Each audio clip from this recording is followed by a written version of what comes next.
Hey Emily, how you doing? Very well, thank you, John. How are you today? I'm good. I'm good. It feels like a Friday, but it's only a Wednesday. It's just been an insane week, but such a productive week. And I think that we got quite a few people joining already. So if you've been to these webinars before, you know how it works. Let us know where you're dialing in from. Um, I see a few names I recognize. Jordan, how you doing?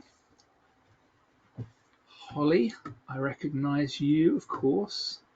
A few other people. And I think you can post. You can either post in the chat or the questions where you're from, but let us know while we wait for a few more.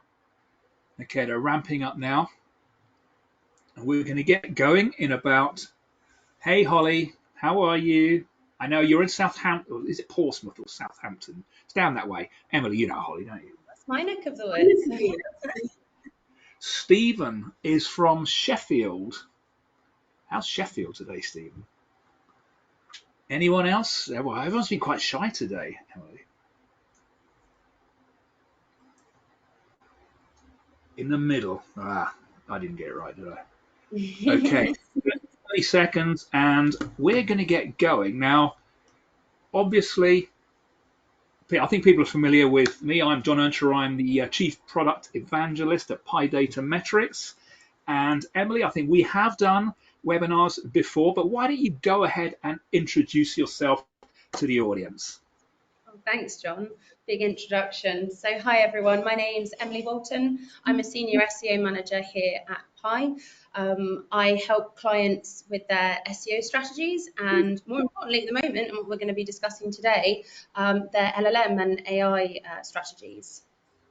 The hottest topic in Yeah. search at the moment. Does a day go by when somebody doesn't ask you about AI, LLM, etc.? Is there such a day that exists? No, every single conversation, multiple times in the conversation. Exactly. Every day, every client, every sentence. So, usual sort of structure applies, guys. There are buttons where you can like leave little emojis, thumbs up and hearts. Why don't you test those buttons to see if they work, just so we know you're all still watching, even though it's only about 2 minutes in. Oh, thank you. That's lovely. Thank you. Yes. Thank you. And we're also grateful for you to join us as well. Now, obviously, this is a massive topic.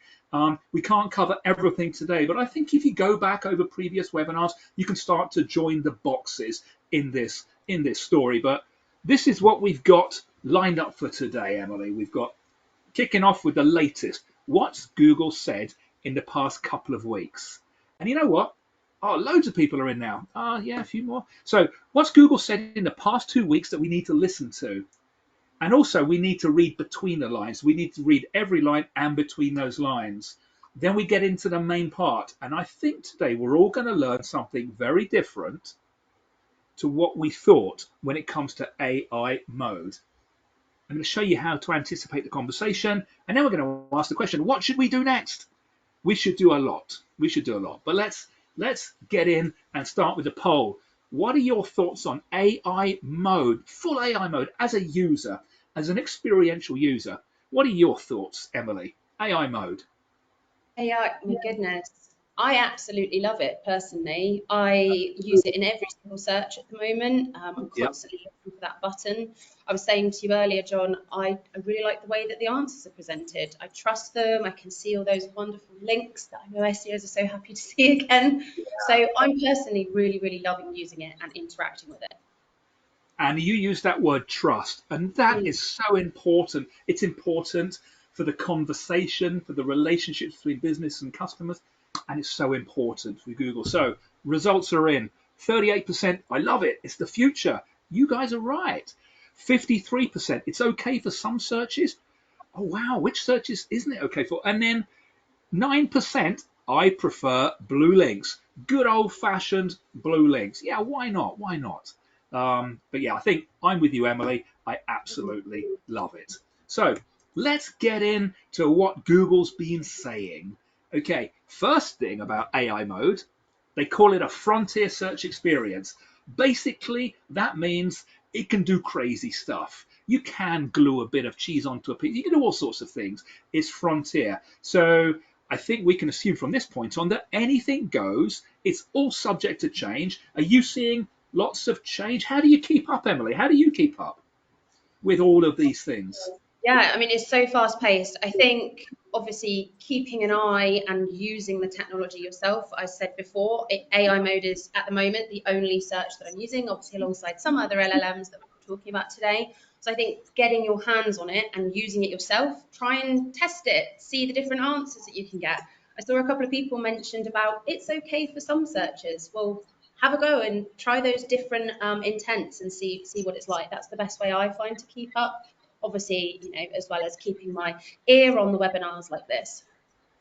Cool. And there's honestly, we can't all know it all. And I think that's why at Pi we're very good at like sharing knowledge. You come to the table with a whole bunch of expertise that I don't know, and vice versa. So it's about sharing knowledge as well. This is interesting. This is what Google said. We all know it, but a lot of people are still sticking their head into the sand. AI mode is not a feature. Okay, it's not a feature. It's the future. Actually, it's not the future. It's the present. Now, you enjoy using AI mode. Do you see any kind of downsides to it as a searcher, or is your experience just a very good one? Mine generally is very good. Yeah, I would say generally AI mode has been a very good experience. Yeah. Obviously, a little bit with some of the other technologies like AI overview, which we're going to Yeah. discuss the differences today, that had been a slightly different experience for me. AI mode, though, so far, trustworthy, and I'm really liking it. And I love the way you're already starting to differentiate your experience of AI mode to AI overview, because it is very different. Okay, now, next from Google, optimizing for query intent and layered topic coverage may increasingly substitute that with will definitely outperform narrow keyword SEO approaches. What do you make of that, Emily? I mean, for me, I think this sentence is really honing in on understanding that why. What is the Yeah, user really trying to search for? And that's not a particularly new concept. We've been talking about this in traditional search for a long time anyway.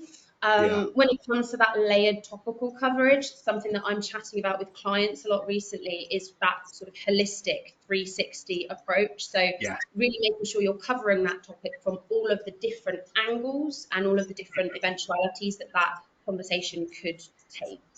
Yeah, conversations Mm, answer questions, not keywords. Okay, exactly. and it's about focusing really on what the user's asking, not that representation of keywords. So yeah, I think that's important, but maybe not as important as this. For me, this slide, I kind of want to print it out and put it on my wall to remind everybody of this. This is what Google said. And they said this last week. Structured content, structured, read structured as well structured to match the chunks on the page and supported by schema as well, so Google can understand the structure. Okay, structured content that answers not just the first question, but the second and the third. That's so important. How many people are just monitoring their visibility for that very first question? Because the journeys don't end there. The journeys don't end there. So why are we satisfied with searching, looking at the AI overview, for example, say, yeah, I'm in it. I'm in it. What if that's the start of a conversation? How far is your brand remaining in that conversation? So that's what we're going to be taking a look at today. Remember, this is what Google said only a few days ago. Now let's put it another way. In the same piece, they actually went on to say this. So they're being specific. Content should anticipate, cross that out, but must anticipate multi-turn searches. Are we doing this? Are we as SEOs doing this? Emily, to what extent do you think people are thinking about the next question and a follow up and a follow up? Yeah, I mean, I think on the general rule of thumb, when I've kind of gone out to different places and done discussions, I Keep think going. on I'm shutting my door. There's a torrential downpour. No worries at all. I'll discuss. So, as I was saying, when I'm going out and I'm speaking to other people, I'm getting the sense that it's sort of a new concept to them. But I certainly know the clients that we're working with, we're consistently talking with them all day, Yeah. every day. What are the next questions? How could we find those? What are the new ways that we can be thinking in order to find those different ways? And we've got to be bold, Emily. We've kind Yeah. of got to not throw the old rule book away, keep the bits that make sense, but we've got to think radically differently. I mean, look at this search here. You might start with that best garden furniture for small patios. So AI mode will understand the intent. We want something small and compact. And then we ask a follow up question. And that context is taken across. The brands that were in that first part of the conversation, many of those will drop out in the second part. Or what if I ask a third question? What's the average cost for a full set? Will the brands that were there at the first part still be there at the end? Most of them won't be. And that's where the conversion happens. And you can imagine conversations that happen after that. So the fourth, the fifth Yeah. question, in my mind, that example, I'm already thinking about different specific colors of products. And you can see how it takes that really top level overview of understanding, a topic about garden furniture sets, right Mhm. down into, I know exactly the product that I want, the color, the size. So it's really Yeah. making that whole journey much more personalized. A personalized journey of exploration and discovery, to quote Google's Prabhakar Raghavan.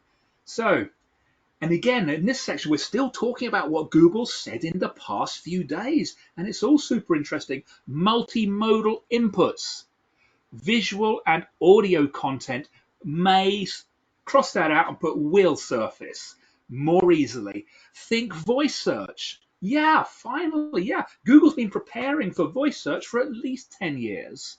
Okay. And when we start to think about the amount of multimedia in the SERP, this is a search, this is a SERP radar for women's, that's not women's, it's luxury fashion. 100% of the time for all those questions, video carousel.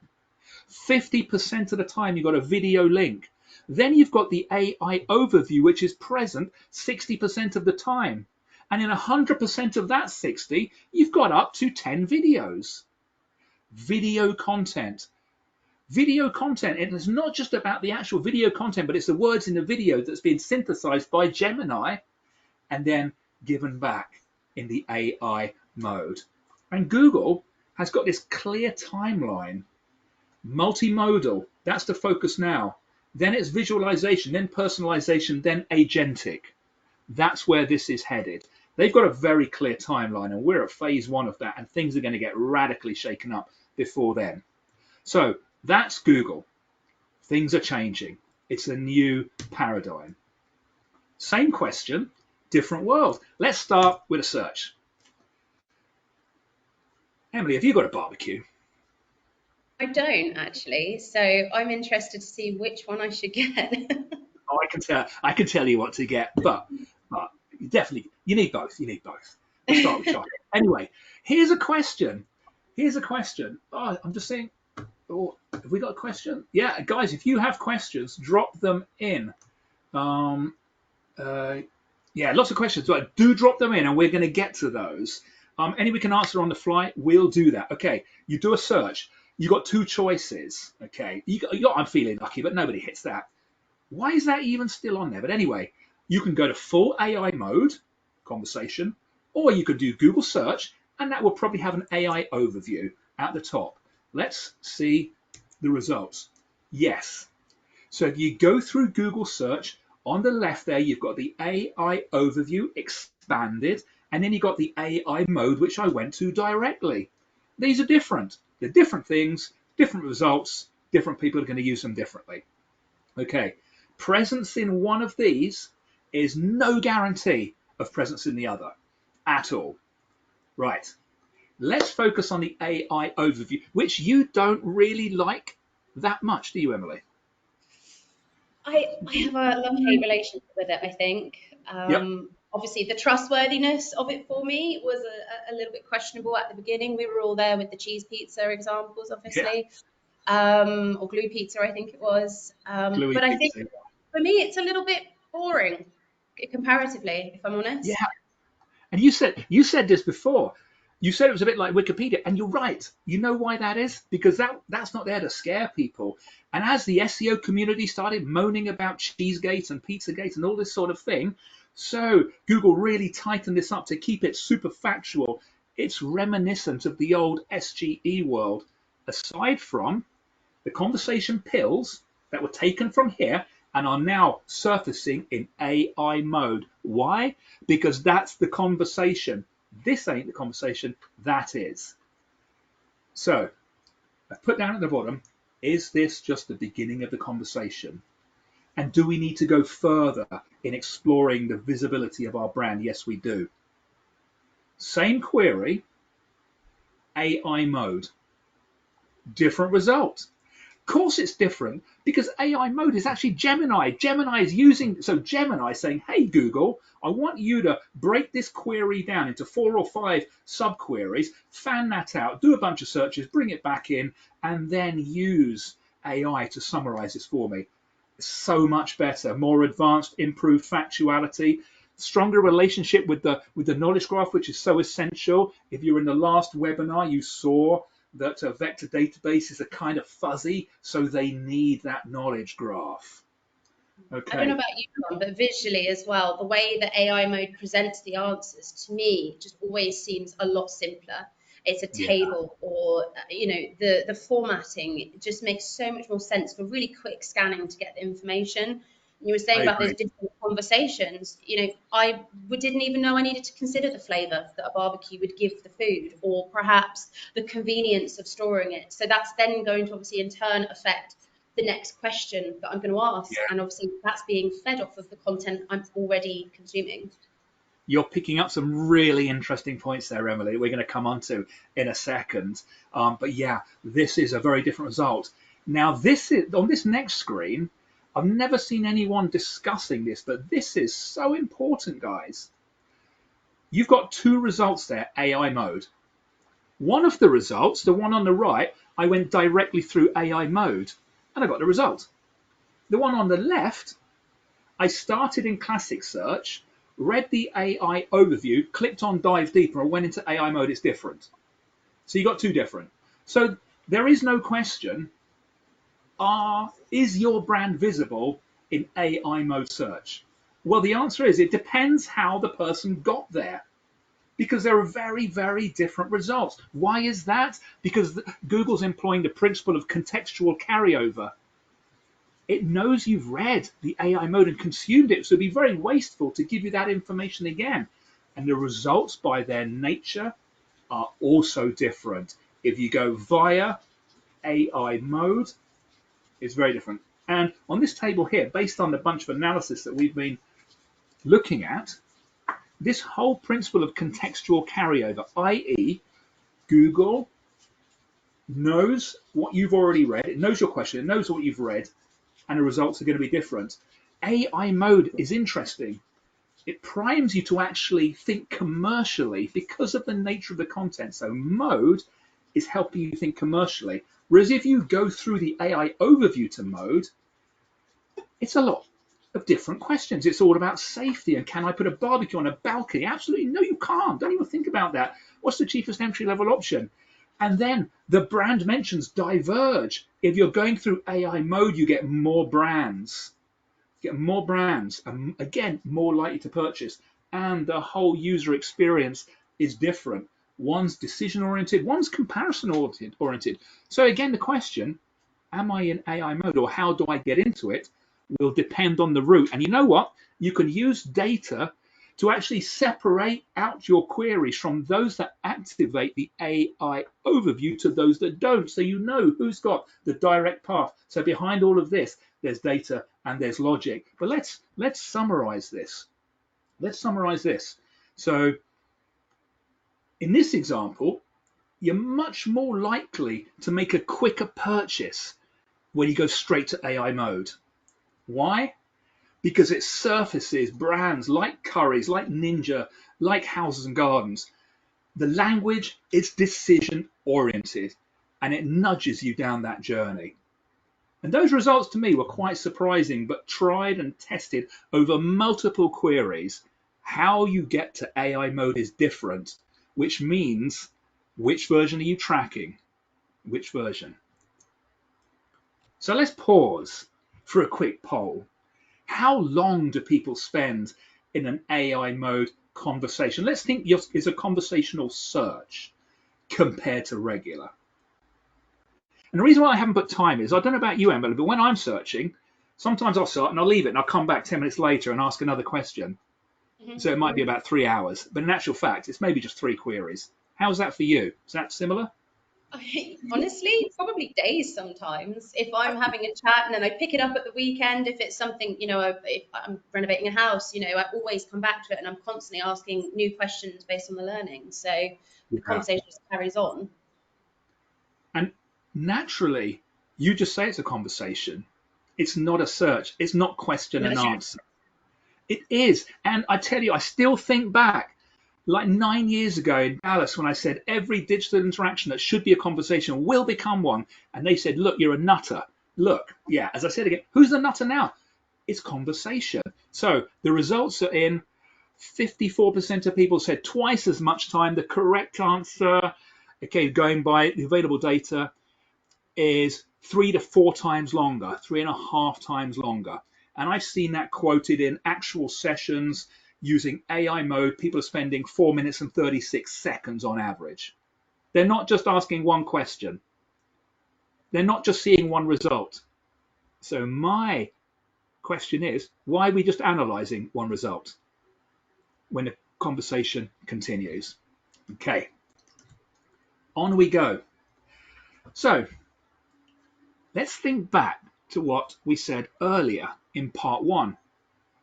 Google said content should, and I'm going to cross that out, but must anticipate multi-turn searches.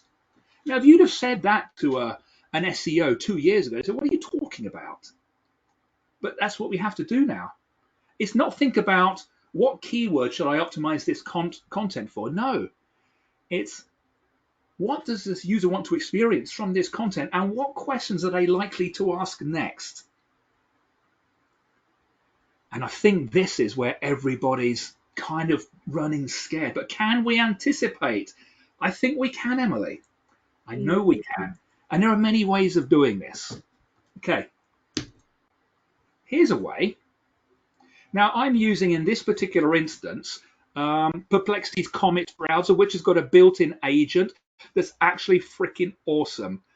I've actually got one, I think, that I can give away. It's a license. If anybody wants, any of our guests on there want it, just ping us and I'll send you an invite to it. But look at this.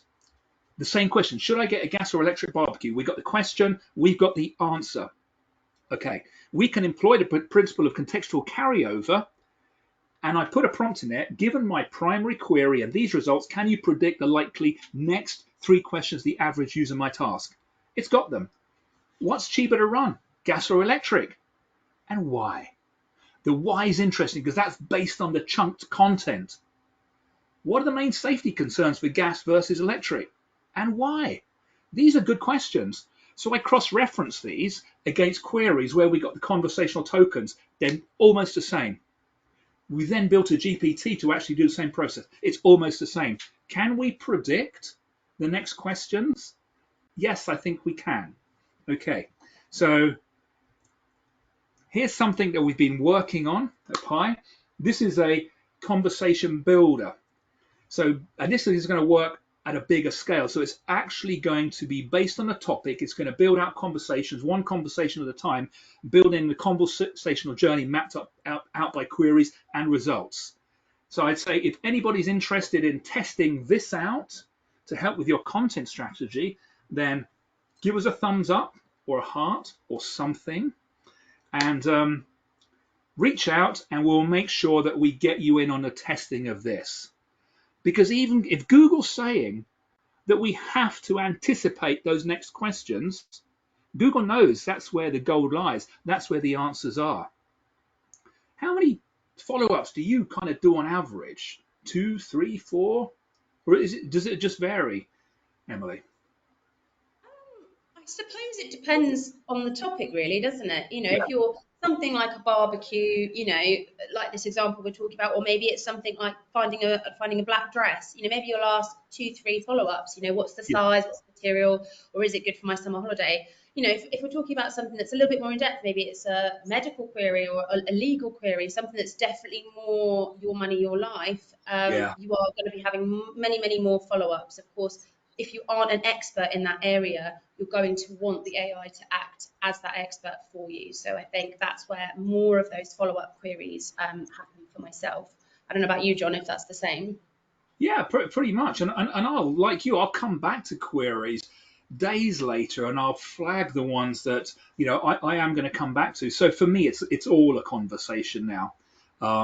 So anyway, so what do we do with this? If we can anticipate the next question based upon the primary input query, the resulting chunked AI content, this is actually something I took from a piece of work I'm doing with a client at the moment, where we take the top 10 questions or the top 10 conversations somebody might have about a topic, and that would be one conversation. Okay, I'm using barbecues. And then we use that AI technology to predict the next questions and actually look at the answers. So we can actually see which brands stay in the conversation and which ones fall out. So in this case, in green, if that's the next question, yeah, we make it to turn 2.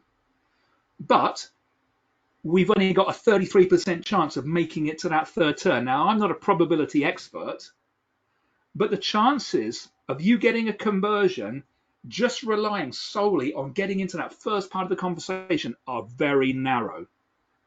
And brands ebb and flow. They come and go in this journey. So imagine doing this with some AI at scale to map out the conversations, the extent to which you're in them, and the extent to which you actually want to be in them. What a wonderful starting point for a content strategy. And in the case of the client I was working on with over the past couple of weeks, we specifically identified content gaps based on questions they'd never thought of. And is this sort of approach something that resonates with you, Emily? Is this something that you can see this direction you taking your clients in?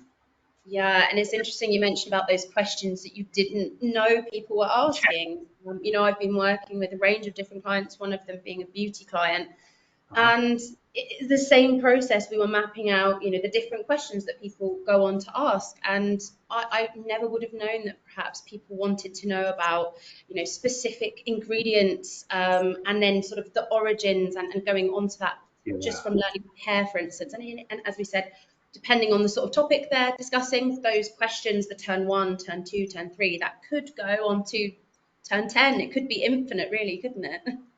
It could. And how often do you get that first piece of content go, that's my answer, I'm going to buy that?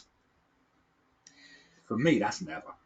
Yeah, I think it's very easy to fall into the trap. And I do have, at the very beginning, obviously a lot of clients who do come in and we're saying, yeah, you're answering that first question. That is wonderful. You're getting that visibility. But what happens as soon as someone takes that action, which we know AI mode is encouraging interaction into those Yes. next steps, and then suddenly they disappear.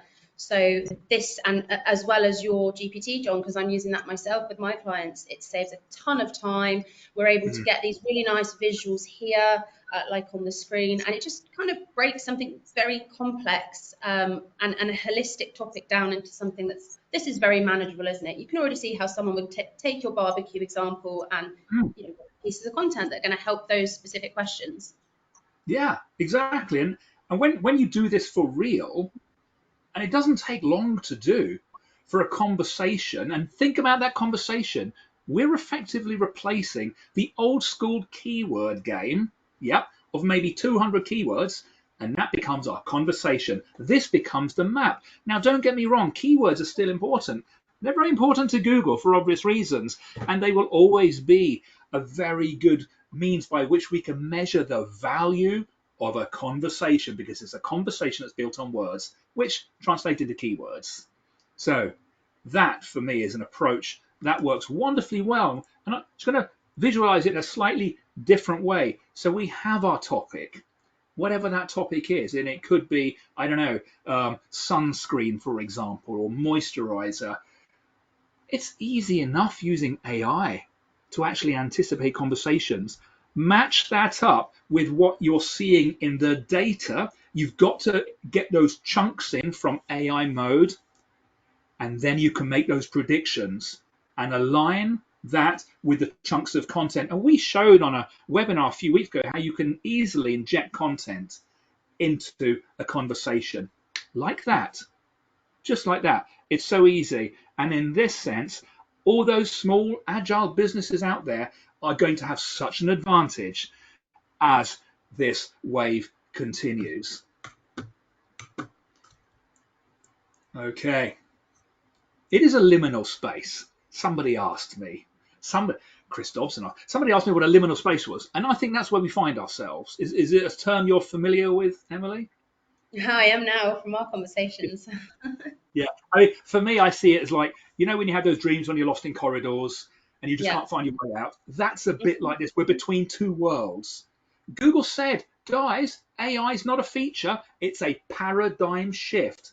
A shifting paradigm is not a small thing. That's a massive thing. We have to think differently. We have to use different tools. We have to follow conversations. And a conversation is more than a single result. And there's so much volatility. When I saw this chart the other day, this is actually just tracking AI mode in one sector, a high your money or your life sector that Google initially wasn't touching. Now, this is AI overview, your money or your life, where we're seeing some days 8 or 10% presence of AI overview, some days almost 60%. So you can't say, I'm in there today, that's it, my work here is done. No, you have to stay close to this very volatile landscape. Are you seeing the same volatility, Emily, with being in there and being out of it and it being there and gone? Yeah, definitely. And I think that comes back to, the first poll that we said, well, some queries obviously are generating these AI modes or AI overviews. And Yeah. it's our job as SEOs to find the ways that are generating those either AI mode in itself or those AIOs and be able to track them. Google is, if not one of the largest search engine used on the globe. I was chatting to one of our team, Peter, earlier, and he said it's AI mode and AI overview. It's a thing he could see his mum using. Yeah. It's right there, and the volatility that we are seeing. I think it really comes back to the point that it's our job as SEO to make sure we're tracking the right things so that we can ensure it's not really a true performance shift. We're just making sure that we've got everything covered. And you're so right, Emily. If we're not tracking this, if we're not looking at the landscape, then we're flying blind. Mm. To what extent is there a conversation in my category? Okay. Is it always there? Is it volatile? To what extent is my brand in that conversation? And what's the sentiment surrounding that? Without data, we are blind. So all of this, everything that we're talking about today is founded on data which comes from the SERP, that wonderful manifestation of audience intent. So okay, what can we do? Now there's so much, probably all the stuff we've been talking about in our webinars, everything from double eat onwards, it's all important. This isn't we're not throwing away the old rule book. The old rule book still stays the same, but there's a whole bunch of new stuff that we need to be thinking about. And it's actually Google that says you need to rethink measurement. And those words are from Google because everyone's asking the question, benchmark engagement data now.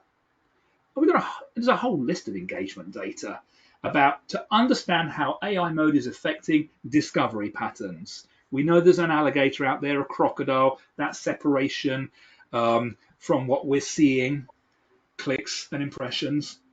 So in terms of, are there any particular things you would focus on, Emily, from a measurement standpoint? Visibility being one of them, 100%. So obviously on Pi we have our dashboards, we've got visibility and share of voice as well. It's my go-to metric to really understand how someone is performing, alongside some of those other crucial metrics, of course, like the impressions, the clicks that we can get from a range of different data sources. So those are two that I will always go straight towards.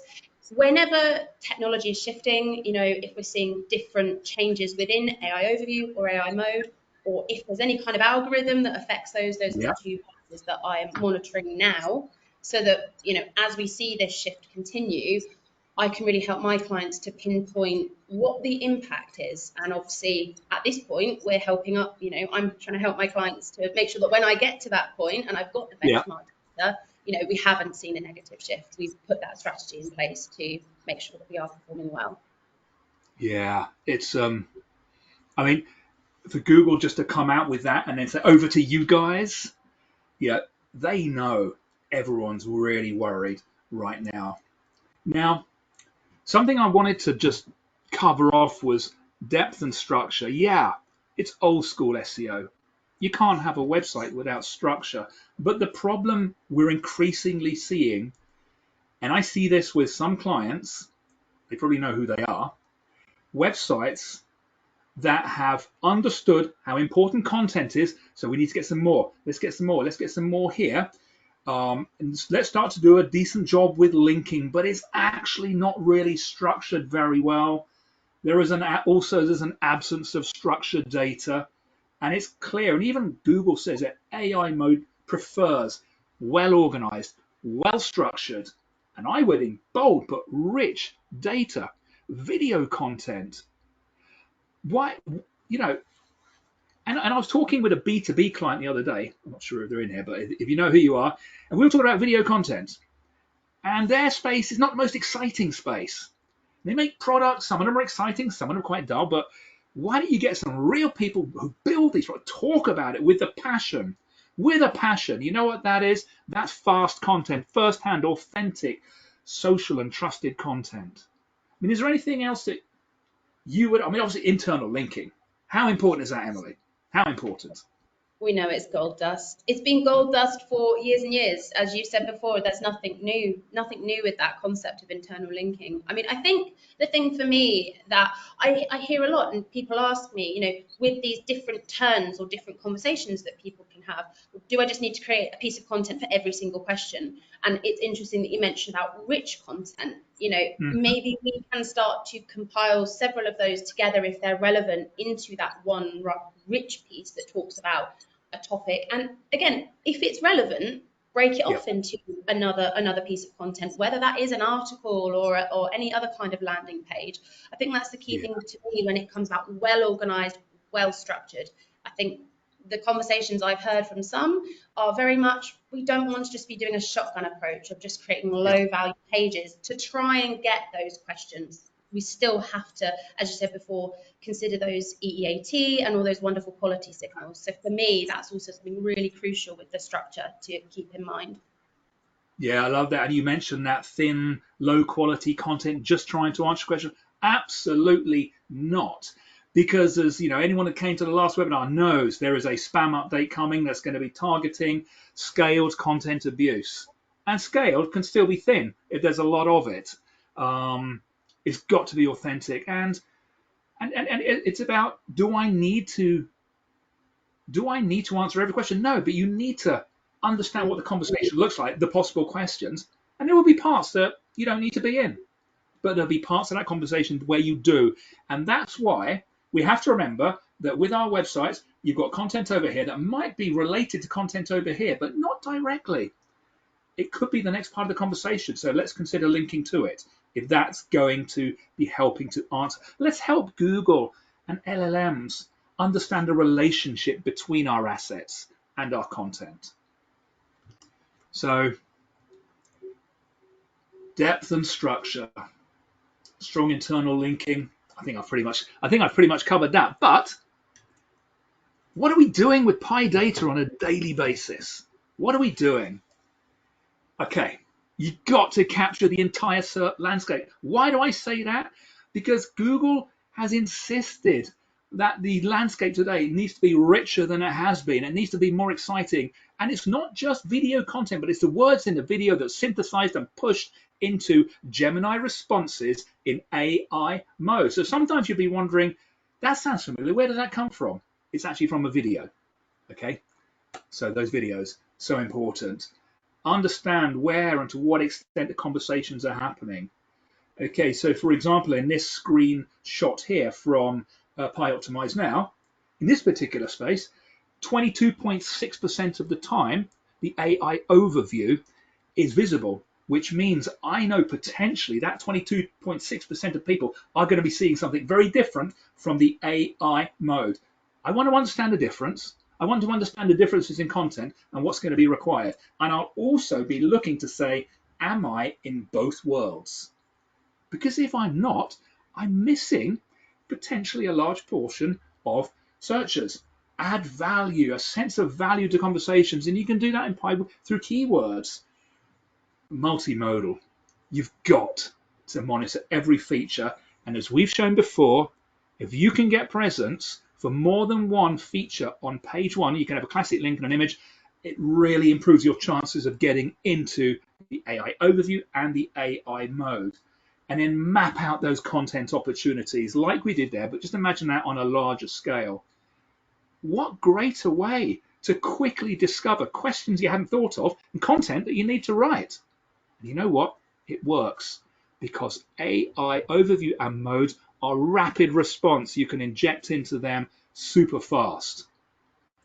So are there any other features within Pi that you're using particularly for these AI mode view conundrums?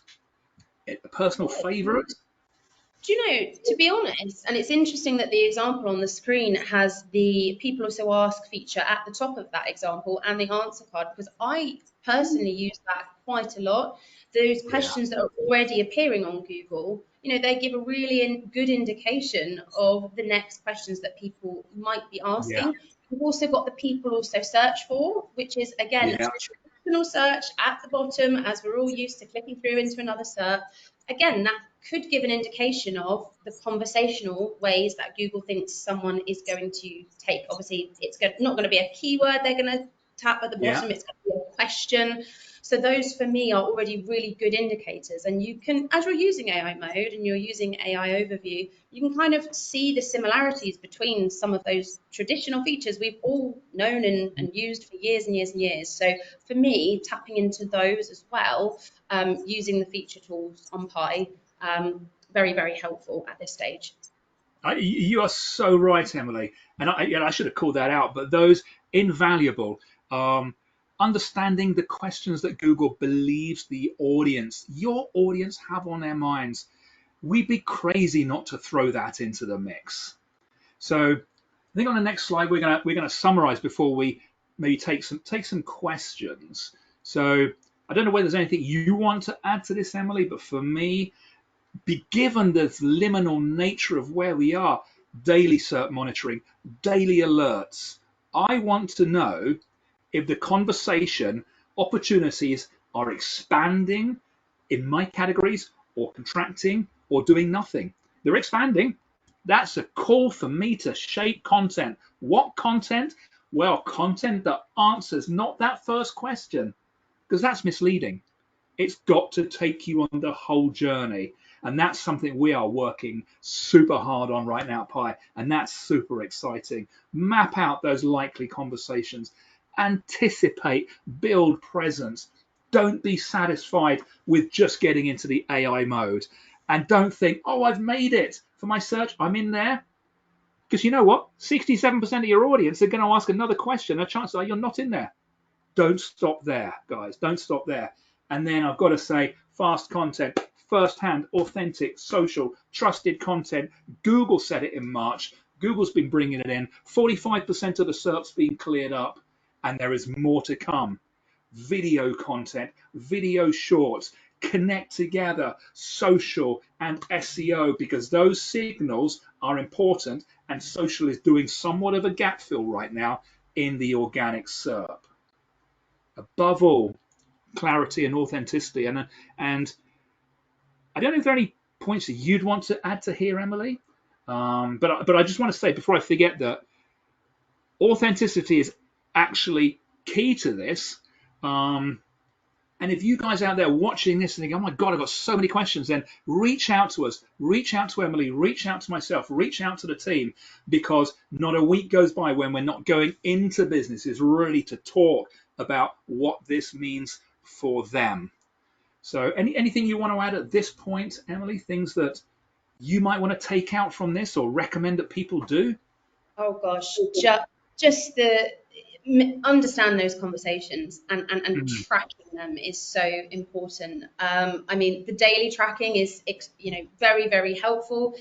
Even if you can get on Pi other different frequencies, for instance, just having that visibility. I don't know about you, John, but for many SEOs, I keep hearing there's just this complete black hole in the vision at the moment. Where does the strategy go? We have no mm, idea. We don't have the data in front of us. So yeah.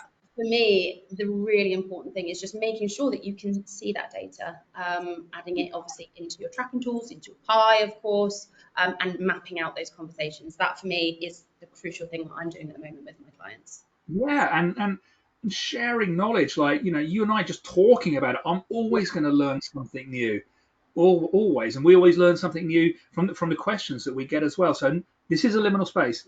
It's subject to change, and nobody has all the answers right now. But we can mhm, make some very educated guesses based on the data. And I think at this point, normally we run some sort of a poll that might just visualize, manifest on the screen. Oh, right. Want to learn how Pi can help you stay ahead? Okay, that means, yeah, we give it a yes, give it a no. But if it's a yes, we can actually dive a lot deeper and unpack what all of this means for you, your business, and your content strategy. So we'll end that, and then we'll turn to questions. Cool. So is that yeah, next one, Q&A. Oh, my screen's everywhere. So let's see what we've got.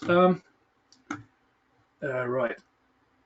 Oh, it will be interesting to see how AI mode affects sponsored links, our organic results. Now it's from Stephen. So interestingly, in the same documents, I wasn't too worried about the paid for, but Google's encouraging people right now to actually test out different types of ads in conversational search. And what Google is saying, hey guys, we're not really sure how this works. They didn't say that, but they say, why don't you experiment, try out some different things and feedback to us and tell us how this is working. So that is going to be interesting. What else we got? Do you place different conversation? This is from Letitia. Do you place different conversations or questions in the same piece of content, or do you create a new landing page? Oh, such a good question. This is a question we get asked every day, every content strategy. And Google does love long form, factual, verifiable content, absolutely. But there comes a time when that's going to get too long and Google's going to get bored. So you can break your content out, but use links. Really help not just the user, but Google understand the relationship between one piece of content and another. But as you said, Emily, don't go too thin on those pages. Yeah? yeah, Would you agree of with course. that? Yeah, if you have those different topical questions or variations that really are all asking about the main topic, group those, Letitia, Hmm. on that main page. Whereas if you start to have some of those questions appearing, whether you understand their questions coming out of the follow-ups or they're already questions on people to ask, and they actually warrant a specific piece of content for them, and you can cluster together several of those questions, for me, that's when you actually create that new piece of content. The only time I would create an individual piece of content about, say, one question is if we're really talking about a mammoth topic and it really genuinely does warrant its own rich piece of content on your site.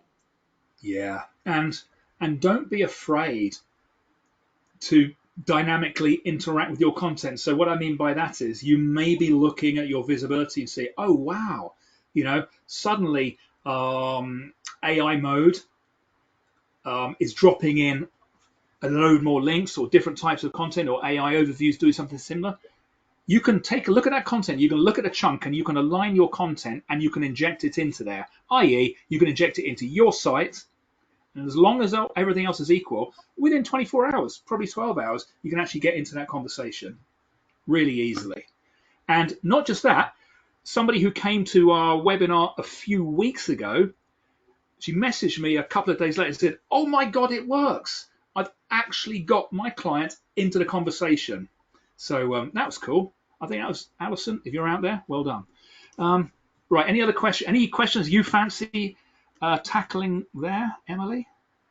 Oh my goodness, let me have a look through. We do have one on cannibalization. I know this is a topic that we've spoken about before, John, with the need for full topical coverage. Is there a risk of cannibalization, or is this not a huge concern? That was a question from Rebecca. I know we've had back and forth about that ourselves as well. Oh, I tell you what, we could do a whole webinar on that one, Yeah. because let's think about it. So what is cannibalization? It's a keyword thing, not a content thing. Yeah. Okay. So one piece of content could be cannibalized for like 3 or 4 keywords. So content doesn't cannibalize content. So in this version, as we move to conversation, we're going to have much more detailed questions. So the jury's still out, but when our content is synthesized, it is no longer cannibalized because Google extracts bits. So it might be taking content from 1, 2, 3 bits of your content, synthesizing that, and then further synthesizing that into the mix. But I know this was a question you were interested in a few weeks back. So I think, Emily, we should do some research on this, and then we can come back with some concrete. Yeah, let's do that. Let's do that.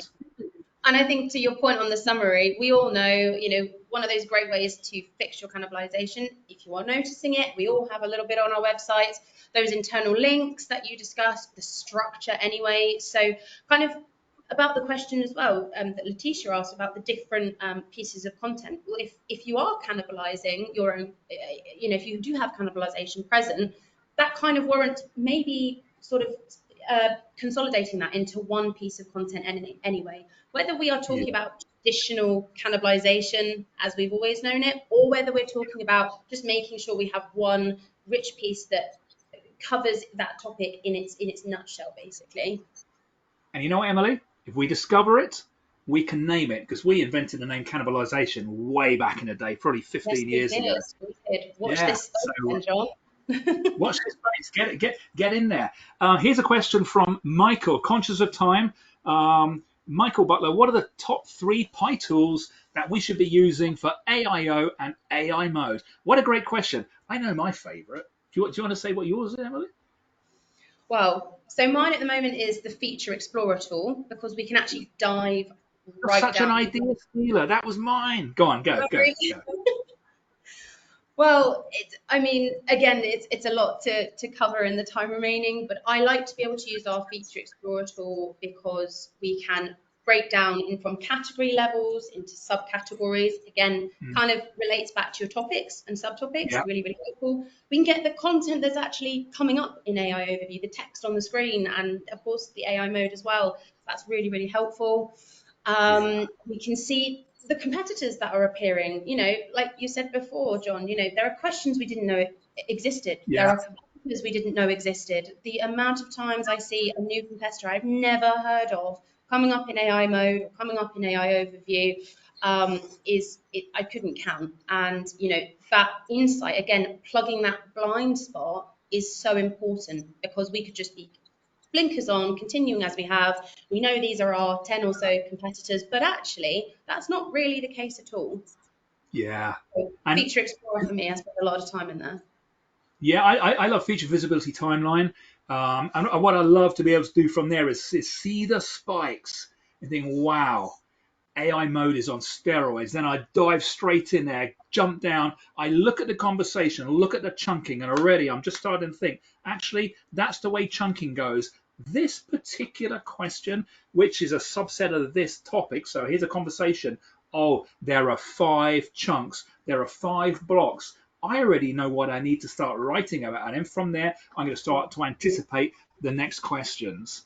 And of course, optimize now, because that's going to take care of my internal linking, which, when I started SEO, I think linking was the first thing I learned.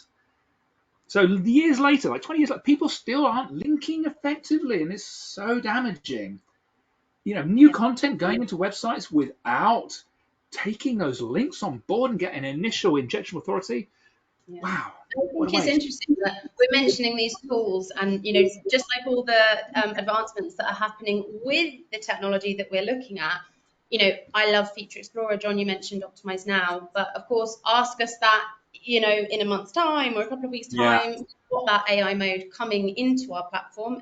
It's already available for tracking in the US and UK. And we've got those tools coming out that we're, as you said before, working very hard on in the background. So ask me in a couple of weeks' time, John, if Feature Explorer is still my favourite place to go and look at AI and AIO. yeah. Watch that space. It might I change. am, I am going to watch that space, and I will ask you that question as well. And just as Google said, this is a paradigm shift. I think we need a paradigm shift in the way that we're doing things, and in the way that in the questions that we're answering. Are you on page one? Yeah, no, it doesn't matter anymore. Are you through the full conversation? That's the question, because nobody's buying right up front. It's an interesting time, Emily. I think we are currently focused exclusively on AIO. What are the potential impacts of not supporting an AI mode at this stage? Okay, at this stage, and what would you recommend as the best approach for moving forward? We are currently focused exclusively on AIO. I would say don't focus exclusively on AIO, because as we said, it's not AI mode. It's more of a Wikipedia. It was scared off in the SGE days thanks to the SEOs who tried to find faults with it. So that got really tightened up. I would focus on the basics, and then I'd be looking at AI mode, looking at those conversations, and looking to see if you're there or you're not. That's where I would start, and you can do that in Pi today. So any questions we've missed, I apologize. We will always get back to those, and we'll send those out in the next day or so. So with that in mind, we've got 3 minutes to go. I just want to say, first of all, Emily, thank you for coming on the webinar, for having a chat. It's been amazing spending an hour with you that's gone just like that. So I really thank you so much. Thank At short notice, I must add. you. Thank you. No worries. And to the audience, thank you again. We couldn't do it without you. Well, we could, but we'd be talking to ourselves, and that wouldn't be fun. So if there are any questions, anything we've missed, any follow-ups, reach out. If you're not connected to us on LinkedIn, definitely connect up with Emily and also myself, because I'm much more likely to look in there than I am in my inbox, which I've been rather remiss of late. But with that in mind, thank you, everybody. And we look at Emily's going to be on the next one. So we're going to be working super hard on some really exciting content for the next webinar. So until then, we'll see you all soon. Happy searching. Is that what I say? Can you say that? Happy Let's AI. say it. Happy searching. Happy searching. Thank you. Thanks again, Emily.